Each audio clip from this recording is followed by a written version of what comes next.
So we're going to talk about faith.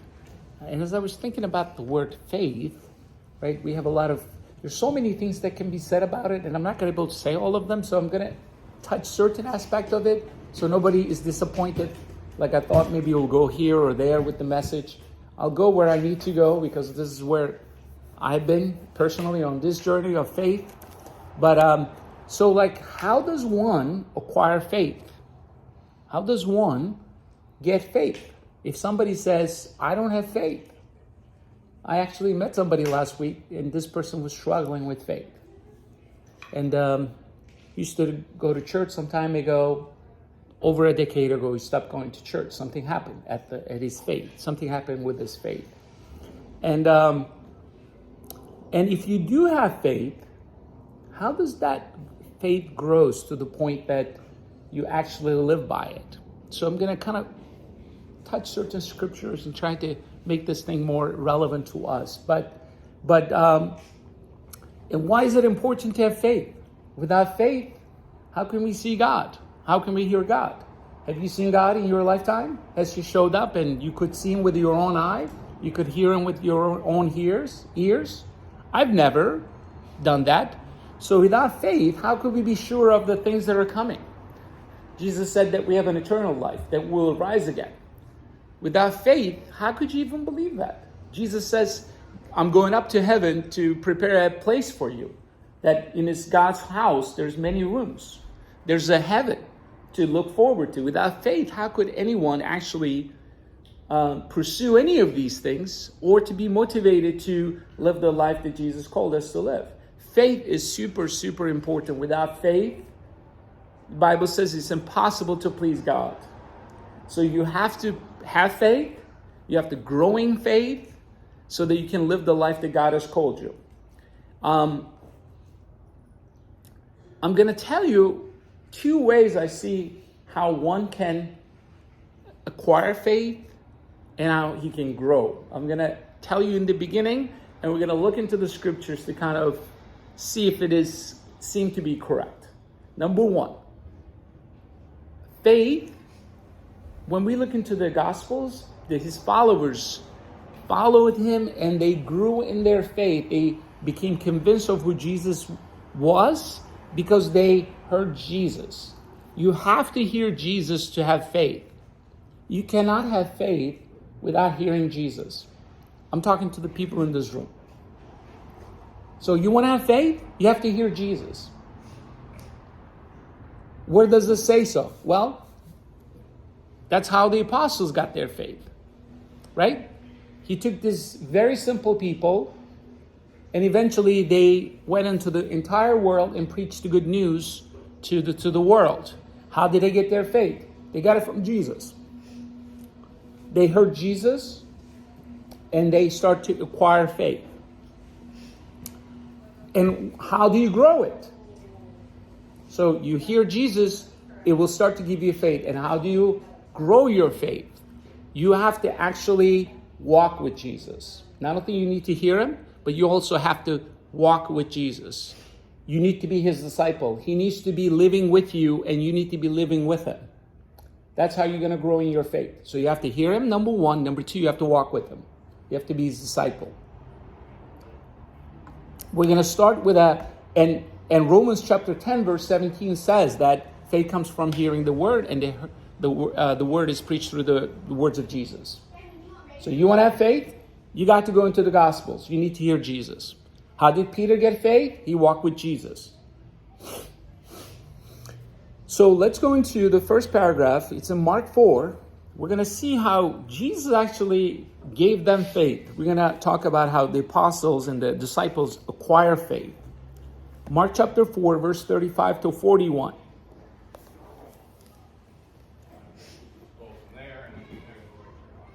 I'm going to read it. Chapter 4 of Mark, verse 35. On that day, when evening had come, he said to them, "Let us across to the other side." And leaving the crowd, they took him with them, just as he was in the boat. And other boats were with him. And a great storm of wind arose, and the waves beat into the boat, so that the boat was already filling. but he was in the stern, asleep on the cushion. They woke him and said to him, "Teacher, do you not care if we perish?" And he awoke and rebuked the wind and said to the sea, "Peace, be still." And the wind ceased, and there was a great calm. He said to them, "Why are you afraid? Have you no faith?" And they were filled with awe and said to one another, "Who then is this that even wind and sea obey him?" So this is the first time Jesus and his disciples are crossing the Sea of Galilee, and there is a wind and there are waves and there's a storm going on in the middle of the night. There are two instances recorded, but this is the first one. And what's going on in the story? First of all, they're taking a evening night trip, and all of a sudden a storm comes up. Clearly, before they started to trip, the storm wasn't there. Because if the storm was there, perhaps they wouldn't even get onto the boat. Right? These guys are fishermen. They know the waters. So they go onto the boat. They go to the middle of the boat or wherever, into the lake, Sea of Galilee. It's not a huge lake. And there's a storm. It's so much wind and so much waves that are coming in that the boat starts to fill with water. And where's Jesus? What is he up to? He's sleeping, but how could anybody sleep with this kind of like waves and wind and waters coming in, splashing? I grew up in, when I was growing up, we always had access to waters. And I've been to boats countless times. And one time, actually, we were very carried away. We were in this island, and there's a faraway island, not so far, but close enough that you can oar to the island, me and my two cousins. We went across. It was a nice day. We bought some groceries over there, had like little food, a snack or whatever. On the way back, there was a wind, and we could not reach the main island that we left off. It's very scary. But it wasn't this bad. The waves weren't coming in. But I thought that there's a possibility we're just going to drift into the ocean or whatever. The open waters, there's no ocean, it's the inner sea. But we're just going to drift because I cannot really row fast enough to overcome the wind. So this situation is familiar to me. But how in the world Jesus could sleep? He either was sleeping and then he somehow woke up and he just didn't want to bother because he was teaching something his disciples. There's a lesson in the story. When he wakes up, what does he do? So they cry out to him, right? First of all, let's learn what they're doing. Verse 27, and a great storm of wind arose, and the waves beat into the boat, so that the boat was already filling. But he was in the stern, asleep on the cushion. This is verse 38. They woke him up and said to him, "Teacher, do you not care if you perish?" So they were afraid. They thought they're going to die. They thought that this is the end of their lives. Don't you care if you perish? They thought of death. And Jesus wakes up. They wake him up and rebuked the wind, said to the sea, "Peace, be still." And the wind ceased, and there was a great calm. He said to them, "Why are you afraid? Have you no faith?" What kind of question is that? Why are you afraid? Have you no faith? Jesus did not expect them to be afraid. He did not expect them to be afraid. That's why he was asking, why are you afraid? Like, if I go up to one of you guys and say, why are you afraid? I'm assuming, first of all, that you're afraid. And then I say, don't you have faith? Have you no faith? So I'm disappointed that you were afraid. Keep that in mind, that in the first time the disciples are going through this, they're afraid. And they don't know what's going on. But they learned something. When he rebukes the wind and the sea, peace be still, and the wind ceased, and there was a great calm. And they were actually surprised. Verse 4. No, this is verse 40, yeah. They were filled with awe and said to one another, "Who then is this that even wind and the sea obey him?" So they learned a couple of things. Number one, they were afraid. Number two, they knew that Jesus had sovereignty over this matters, which is wind and the sea. Jump into Mark 6, which is just next page. Look what's happening again. Same thing is happening, but the backdrop is a little different. Mark chapter 6. 45 to 51. Mark chapter 6, 45 to 51. So it says, immediately he made his disciples. So what happens that he's there, just a little backstory here. They feed the 5,000. He gathers the leftover food and he releases the crowd so they can actually go home. And immediately, verse 45, he made his disciple get into the boat and go before him to the other side, to Bethsaida, while he dismissed the crowd. And after he had taken leave of them, he went up to the mountain to pray. When evening came, the boat was out on the sea, and he was alone on the land. And he saw that they were distressed in rowing, for the wind was against them. And about the fourth watch of the night, he came to them, walking on the sea. He meant to pass by them, but when they saw him walking on the sea, they thought it was a ghost, and cried out, for they all saw him and were terrified. But immediately he spoke to them and said, "Take heart, it is I, have no fear." He got into the boat with them, and the wind ceased, and they were utterly astounded, for they did not understand. For they were utterly astounded. I'm going to stop there. I'm not going to read the next verse. So a couple of things I'm going to point it out. So this scenario is very similar to the scenario we read in Mark chapter 4, except Jesus is not on the boat. He sends them out again in the middle of the night to cross. And again, there's a wind and the waves. We know that in Matthew 14, it talks about the waves. So there were still wind and the waves, the same scenario. Jesus can see them from far away. Sorry, let me find the place.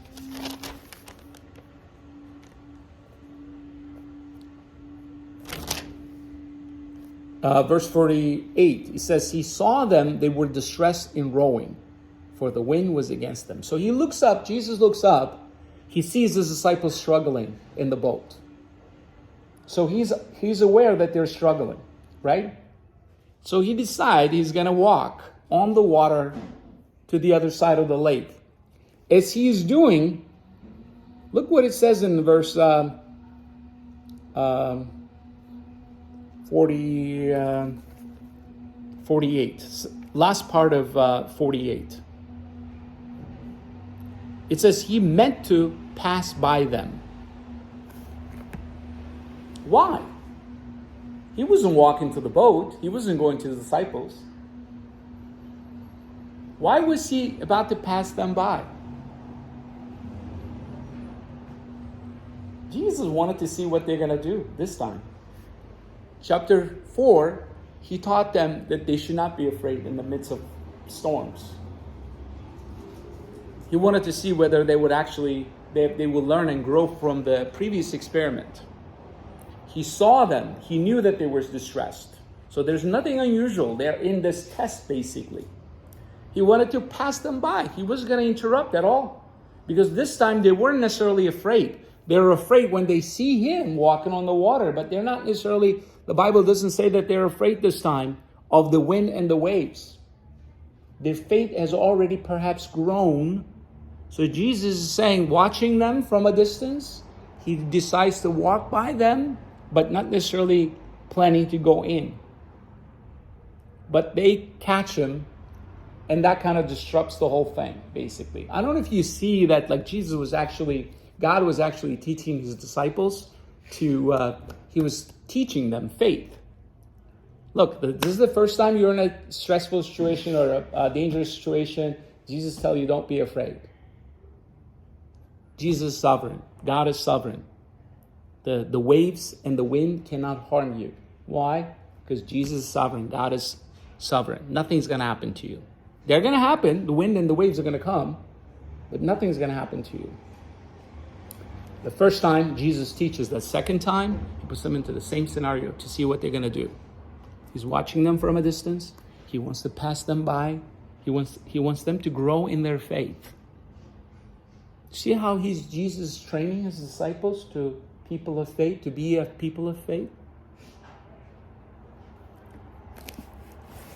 So, we know that Mark was eyewitness account of Peter.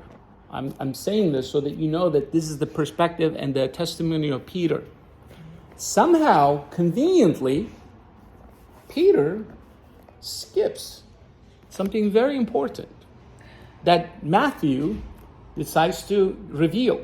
Maybe Peter is embarrassed to include some more detail into the second story, but Matthew doesn't. Matthew gives it to us.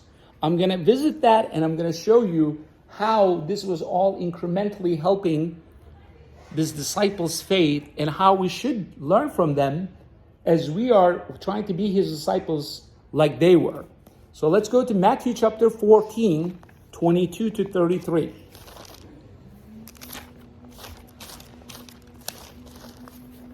Matthew 14, 22 to 33.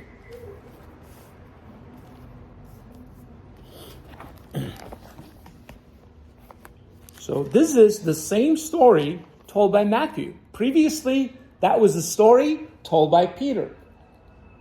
Look what Matthew includes that Peter conveniently did not mention in his story. When he made disciples, this is 22 of chapter 14 of Matthew. Then he made his disciple get into the boat and go before him to the other side while he dismissed the crowds. And after he had dismissed the crowd, he went up into the hills by himself to pray. When evening came, he was there alone.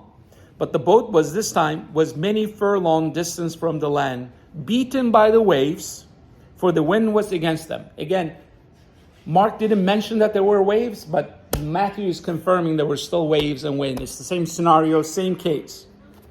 And in the fourth watch of the night, he came to them. Let me just quickly mention what the fourth watch of the night is. It's between 3 o'clock to 6 o'clock in the morning. So whenever they were on the boat, they've been on it for hours at this point. They've been struggling in the middle of the boat for a long time.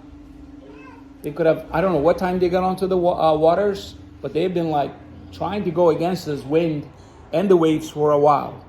So at the fourth watch of the night, which is between 3 o'clock a.m. to 6 o'clock, which is the last watch of the night, he came to them walking on the sea. When the disciples saw him walking on, so you see there's no report of them being terrified in the boat with the wind and the waves. So from the previous experience to the second experience, they've learned a lesson or two. It appears to be. Verse 26. When the disciples saw him walking on the sea, they were terrified, saying it's a ghost. They cried out for fear, but immediately spoke to them, saying, take heart, it is I, have no fear. And Peter answered them, Lord, if it is you, bid me to come to you on the water. He said, come. So Peter got out of the boat and walked on the water and came to Jesus. But when he saw the wind, he was afraid, and beginning to sink, he cried out, Lord, save me. And Jesus immediately reached out his hand and caught him, saying to him, O you of little faith, why did you doubt? When they got into the boat, the wind ceased, and those in the boat worshipped him, saying, truly, you are the Son of God. So there's a little bit more to the story in Matthew's testimony that actually, so they see Jesus, they think it's a ghost, they're terrified by this sight. In Peter just says that he came into the boat and everything was over. Matthew tells us that actually Peter saw him on the waters, decides to walk to him. Why did Peter not include that in Mark? Was he embarrassed? Because he calls him, you of little faith? Dude, he walked on water. Who do you know that walked on water? He has more faith than any of us, any of the disciples. But from his perspective, perhaps he was embarrassed. His faith was more than the rest of them. I mean, who will want to walk out of a boat? in a windy and wavy waters.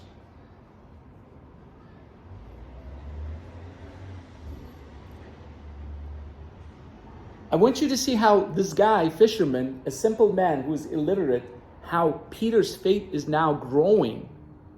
Look where they've started with him and look where they are.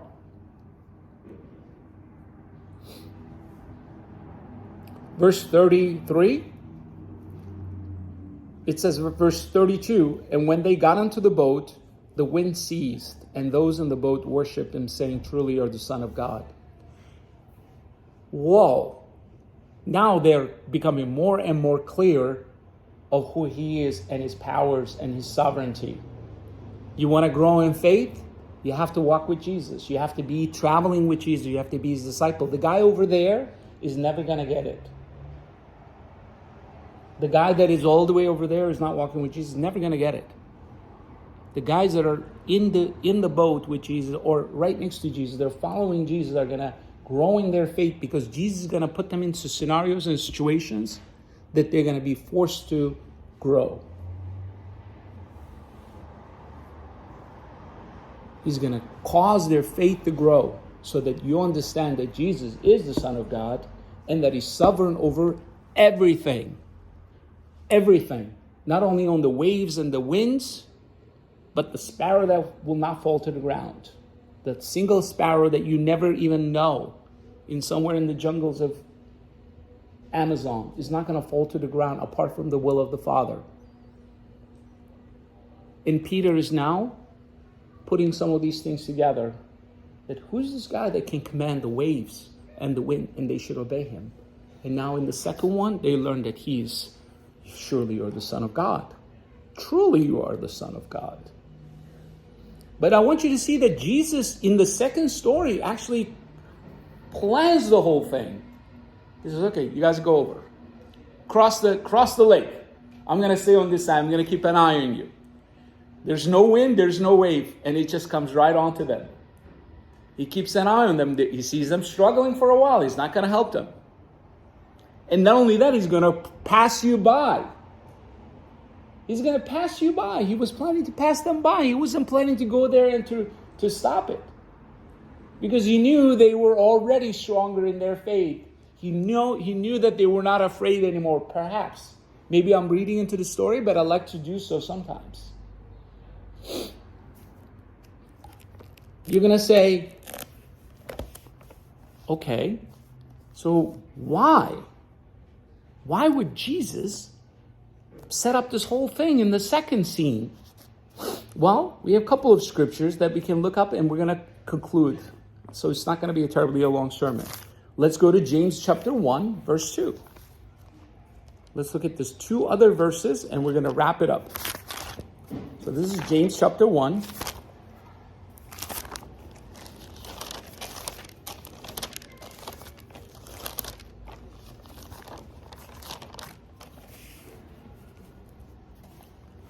It says, verse 2, count it all joy, my brethren, when you meet various trials, for you know that the testing of your faith produces steadfastness, and let steadfastness have its full effect, that you may be perfect and complete, lacking in nothing.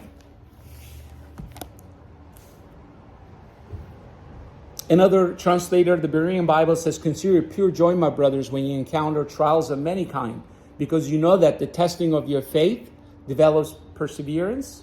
Allow perseverance to finish its work so that you may be mature and complete, not lacking anything.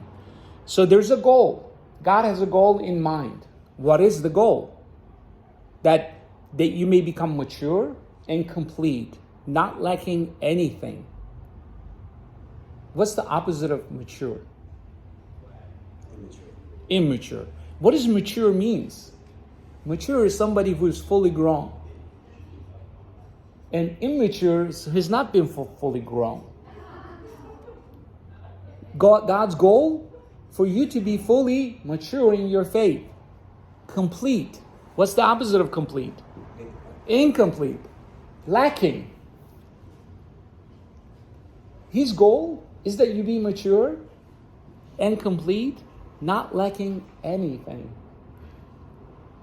So he's putting us into a certain situation, into his trials. But again, this doesn't apply to the people outside who don't know his words, who are not his disciples. This is just the disciples that are this is for the disciples.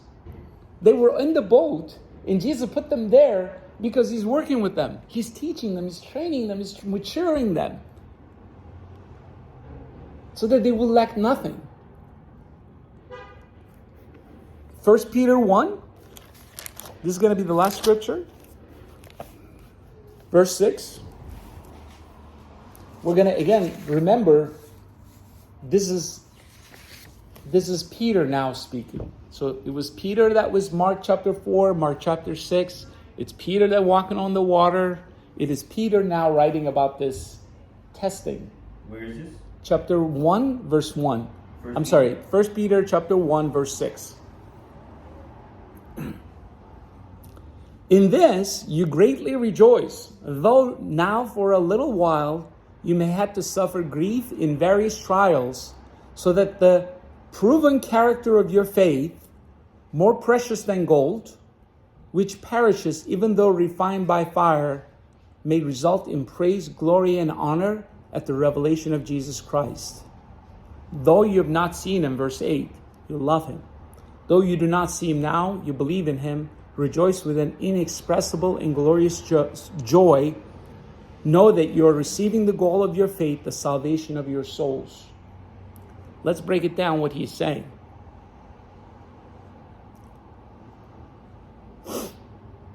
First of all, he talks about the faith, proving character of your faith more precious than gold. He says your faith is more precious than gold. If I wish to offer you a lot of faith in one plate and have $5 million in gold, what are they called? Bullions? Bullions. Yeah, blocks of those bricks of gold. $5 million, $10 million of bricks of gold versus a full, strong faith. Peter is saying faith is more precious than gold.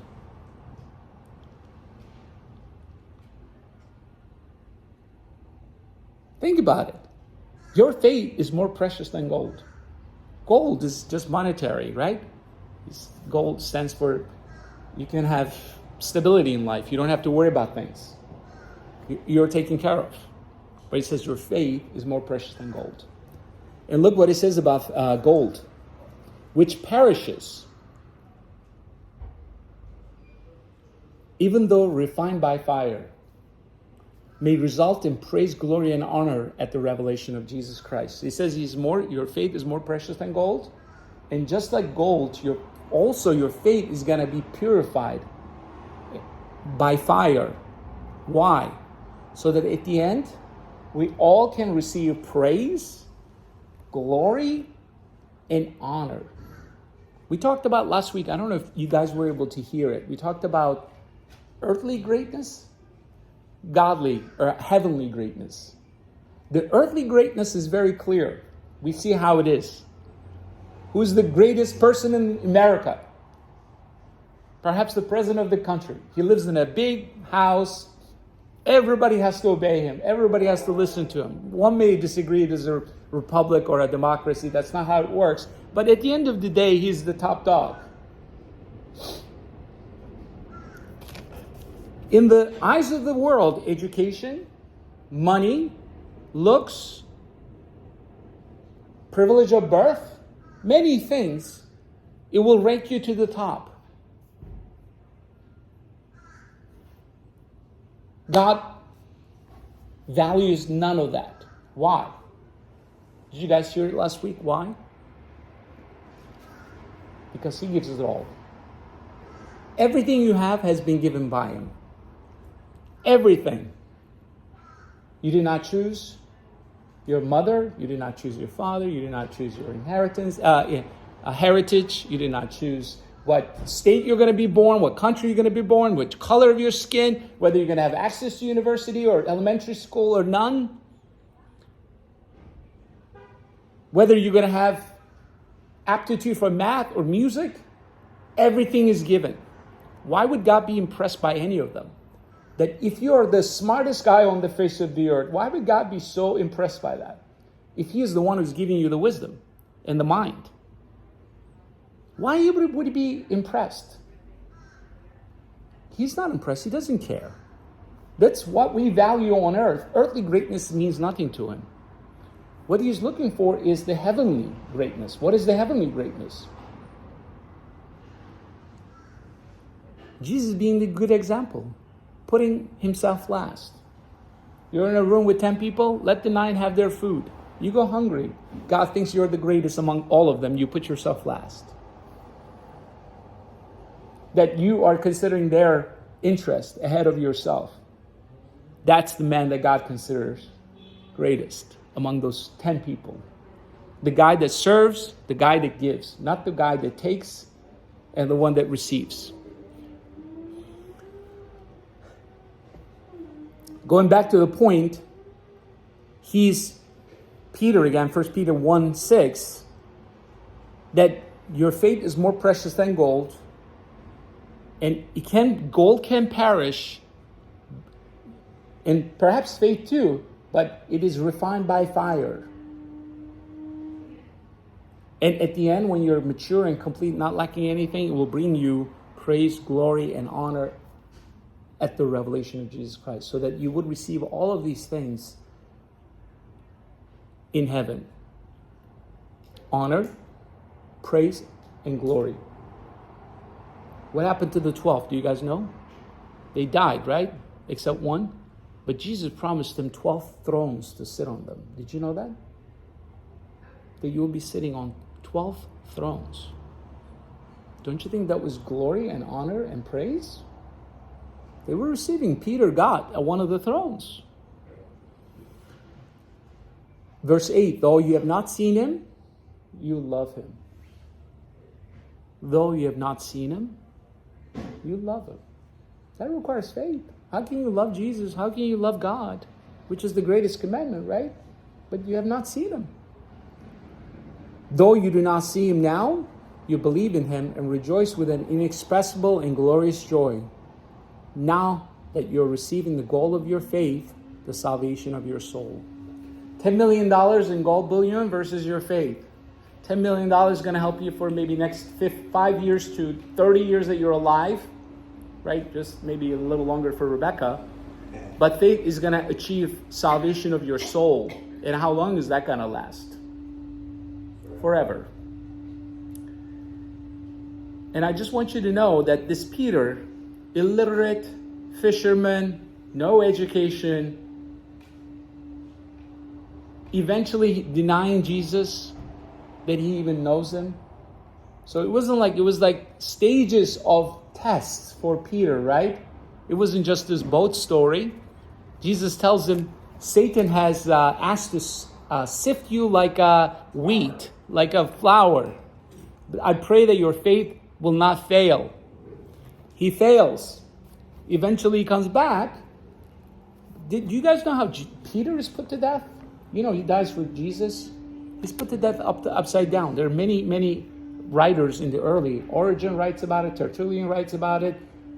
Eusebius of Caesarea writes about it, that this was commonly accepted, that Peter was crucified upside down. He asked to be crucified upside down. Why? Because he said, my Lord was crucified like this, side, head up. I'm not worthy.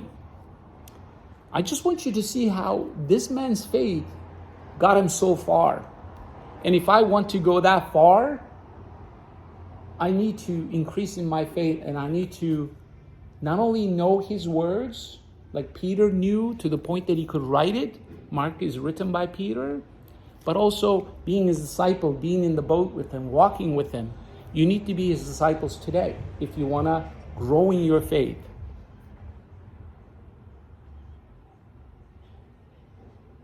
And that's it.